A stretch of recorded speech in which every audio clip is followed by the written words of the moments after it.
Success in PTE reading fill-in-the-blanks begins with analyzing the words sitting directly before and after the empty space. Take blank 1. Looking immediately to the right, we see the word faster, which is a comparative adjective.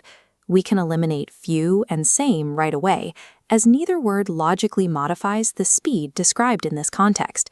That leaves us with much and more. Since faster already ends in ER, adding more would create a redundant double comparative. With more eliminated on grammatical grounds, much remains as the only word that correctly intensifies the comparative faster. Moving to blank 2, the word than establishes a comparison between current greenhouse gas emissions and what was previously expected. In this specific clause structure, we need a word that describes a past expectation. Nouns like anticipation and predictability, or the present tense verb predicts, do not fit this requirement. The past participle predicted completes the historical comparison.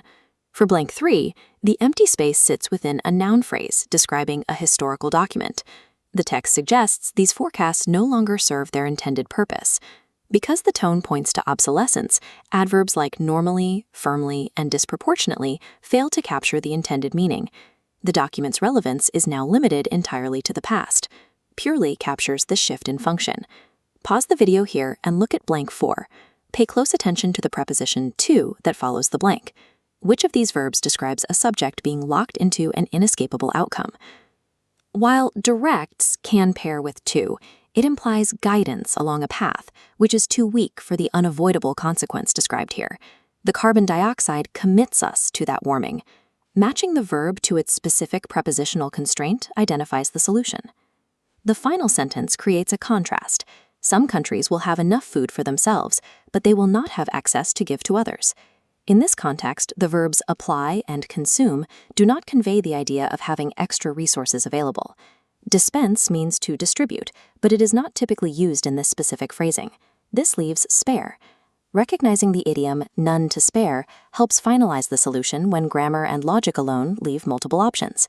We solve this exercise by scanning the immediate context, applying grammatical elimination, and identifying common collocations.